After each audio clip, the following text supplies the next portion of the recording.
Welcome back to Scania at IAA for yet another exciting program. Today we will talk about how electrification is changing the landscape of transport, and we will do that by inviting in our Scania studio some of the key stakeholders in the world of e-mobility, and we will try to understand with them how they see their role in this transformation. I would like now to hand over to my colleague Emilia Cech, who will moderate this discussion. Hi, I am sitting here at IAA with a few guests representing different parts of the value chain. Today we will discuss how the different companies can contribute in the transformation towards electrification. We have all seen that without cooperation this will be a very, very difficult journey, and now we will see how we together can cooperate in order to achieve the climate goals of the Paris Agreement. By my side, I have Roald Wissers, who is Director Strategic Partnerships and Public Affairs at CV Charging Europe. We have Andrea Condotta, who is Public Affairs and Innovation Manager at Gruber Logistics. We have Marcelo Marcal, Purchasing Logistic Manager at Electrolux. And we have Magnus Höglund, Head of Charging Infrastructure at Scania. So, let's start with you, Marcelo. Scania and Electrolux has recently published a joint partnership in order to be able to reach the climate targets that you have been setting, ambitious targets for 2030. We know that also that more CO2 emissions comes actually from your transports of your goods than from your own operations. And this is super interesting. Why did you choose Scania to partnership with? I would start saying that we both share the same origins, Swedish origins. Electrolux and Scania both have presence in many markets in the world. And if I go through your product portfolio, I would say that I'm very impressed to what I have seen. I had in the last year the opportunity to check your facilities, to know a bit more about Group Scania. And I must say I'm very impressed with the way that you are treating this transition for the decarbonization of transport. And we're very excited to be part of this journey with Scania. We are very excited too, but how do you see that this partnership will work? It's a true cooperation work because we have to involve many actors in this, let me say, transport challenge. The customers, our suppliers like Gruber Logistics, the colleagues in other regions. For instance, we are working together with Latin America for the biogas project, whereas in Europe we are focusing on the electrification as a complementation of all the technologies that we are already using and the use of rail. How do you, as a leading appliance supplier, see the role of the industry in the transformation and in driving this shift? And especially you as Electrolux, how can you contribute? Precisely. Yeah, we as industry leaders, we have the duty to implement this sustainability agenda in our supply chain. No? And Electrolux is going through the journey through the products that we are producing ourselves, making them more efficient, less energy consumption. On the other hand, when it comes to logistics and transportation, we are really pushing this agenda with our suppliers to engage into projects and also into discussions, no? Because there are many questions from the transport buyers about the electrification, for instance. So we cooperate and we explain the benefits of going to this transition in green transportation.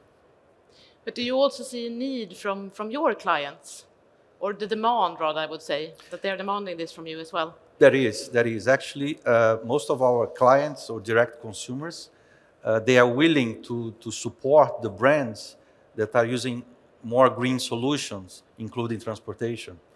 And we have customers that are actually getting to know about our projects, and they're very interested in participating in the journey with us.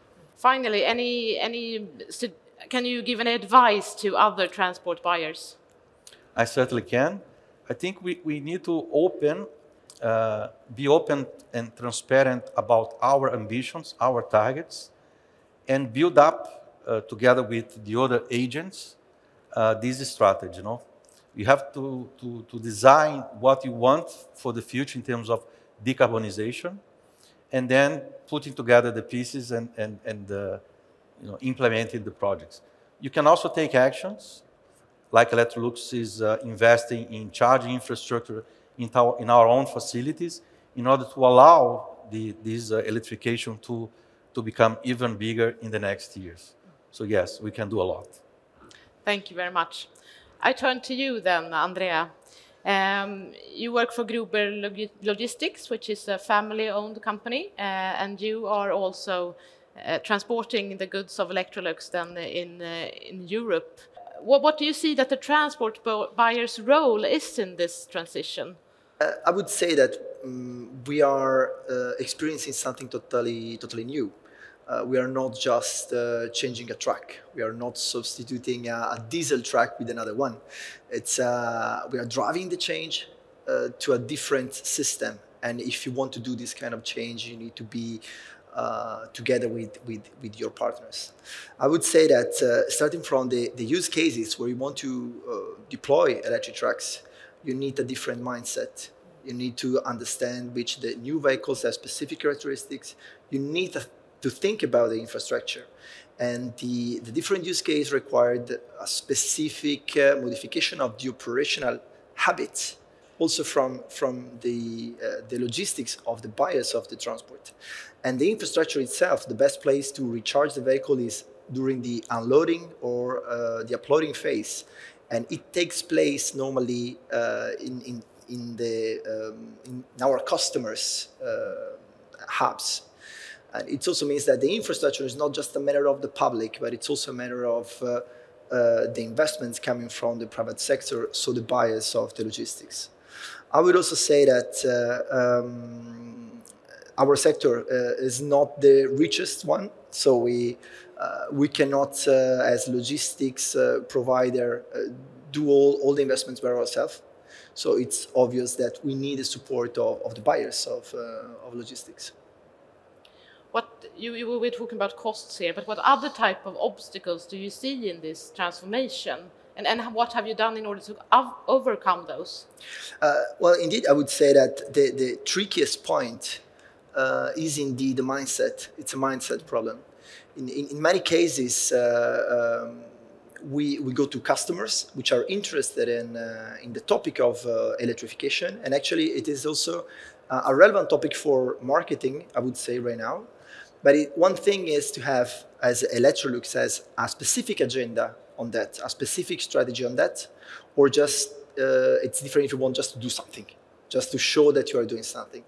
This is one case in which we cannot just play a game. We need to be together to plan investments, to organize different, as I said, operational field, analyzing flows. It's a different kind of commitment. So I would say that independently on the obstacles, the most important one is to have the right mindset. With the right mindset, we can overcome the obstacles to deploy the new vehicles. Do you also see next to the clients, where I see you need help and cooperation, but do you also see the role of the society here? What would you need from them, from your point of view? Yeah, I would say so. I mean, I have the pleasure to be also vice chair of 2.0, which is the association created by the European Commission with all automotive sector, or I would say also all automotive stakeholders, in order to push the research in hydrogen and electric vehicles. And that's the good approach, involving all the players, not just at the end of the phase when you have the vehicle, but involve all the players in all the realization of the vehicles itself, since, as I said, it's a systemic change. And moreover, I think that we need to be transparent, more transparent with the customers of our customers, so all the people. I would love to have, for instance, the CO2 for the link to the transport in all the products of our customers. That would push definitely our effort of the decarbonization. That's super interesting. Let's see if that could develop. I think that's also a really good idea. So over to you, Roel. How is it? So it's EV Charging Europe. You just very recently formed the company, so it was ready just like beginning of July. You have ambitious targets. It's a joint venture between Traton, Daimler, and Volvo, and you're supposed to build at least 1,700 charging points until 2027. That's really massive task you have in front of yourself. Where do you even start with that type of task? Yeah, no, that's a very good question. Actually, so we have been established 9 weeks ago, beginning of July, as you mentioned. And to be honest with you, every week we more and more discover that the challenge is even bigger than we initially thought it would be. But obviously, we have a plan. We don't think it's unreasonable, because else we would not have planned it. And it all starts with, we are a data-driven company. It starts with solid analysis, and in the end, we need to build a charging infrastructure where we expect the trucks. So I would like a bit to come back to these 1,700 charging points by 2027. Will that be enough? No, no, it won't be enough. It will be enough to convince the market to invest in electric trucks. It will be enough to initiate, enable the market, and hopefully many competitors and other companies will join also in building charging infrastructure for trucks. But it definitely will not be enough to hopefully even overachieve the current forecast on electric trucking in the next decade. So, I mean, there has been lots of charging infrastructure installed for passenger cars. Yeah. What would you say is the biggest difference now when we are moving into heavy-duty transport and the public infrastructure? Yeah, I think there is a clear difference. Looking at the logistic industry, and my neighbors probably know better, it's all about reliability and also about availability. So we really need to make sure that we build charging infrastructure which is 100% reliable, but also 100% available. So when a truck plans a route and takes goods from A to B and needs one of our public charging infrastructure sites, it needs to be working and it needs to be available at the time the truck arrives at the charging site. And that's definitely something different from the passenger car industries. We have seen the videos and images of long rows of cars waiting for charging infrastructure. Obviously, that cannot happen in the trucking industry. What would be your message here to the transport buyers at IAA? Well, I think I have two messages. The first message is we have a great team of people, we have a clear plan, and we will build this infrastructure. And we will build those 1,700 chargers, maybe even more. The sector, everyone, you can trust on us building this infrastructure. So don't wait for buying electric trucks or making orders. This infrastructure will be there. But secondly, we can never build this whole infrastructure ourselves. And as said, we will only build a part of what is needed. So this is also a call out to competitors, to everyone who was interested in buying or in operating charging infrastructure for trucks, because we need to do this together. And also for us, we will build the charging infrastructure, but we need land, we need grid connections, we need energy. Obviously, we need customers, we need trucks. So please reach out and see how we can build this together. Thank you very much. That sounds like really good advice. So, Magnus, we have heard now about some different parts of the value chain. What's your view on how the charging will work? Yes, I would say we share the view from all the speakers. I think we see that e-mobility as a complete system change, and we see that we need to take care of the charging in a good way. So with charging, we have the depot charging that overnight we have in distribution centers connected to the customers, and also the public charging. And all these are really critical components. And we see that we need to build this into one system. So we have the right uptime and the right total cost of operation for this. And from our side at Scania, I see we can contribute to this with do an analysis of operations for customers, and we can do the energy analysis and come to a charging tailored solution that can fit, and a proposal, and work more of a consultative and advisory way of working together with the customer. And what would your main message be to the audience and to the transport buyers, or rather the transporters who are considering going over to electric transports? No, my main message would be to start now. As you can see, we are coming out with vehicles, others are coming out with BEV vehicles, and there is a clear plan the next coming years going into new applications that are not only based on the depot and urban, but really out in the regional and long haulage. So start early with this, because we learn through this all the way. And I would like to say also that we are really happy to be able to work with leading companies like Electrolux and Gruber and CV Charging Europe here, because there's in this we are learning now that we can take experience and then scale this further. So I take it, why wait? I think we have all concluded that. But if you just would send a final message to the viewers here, what can we do in order to speed the transition? Andrea, would you like to start? Yeah, sure. Well, I would say start immediately, believe in partnership and cooperation, think in a systemic way, not in a silos way, and definitely try to involve the society as a whole. Thank you. Marcello, would you like to add something? Yes, as I said before, there has to be an agenda, no? And the agenda is not a mandate, no, but it's something that you build together with the other partners.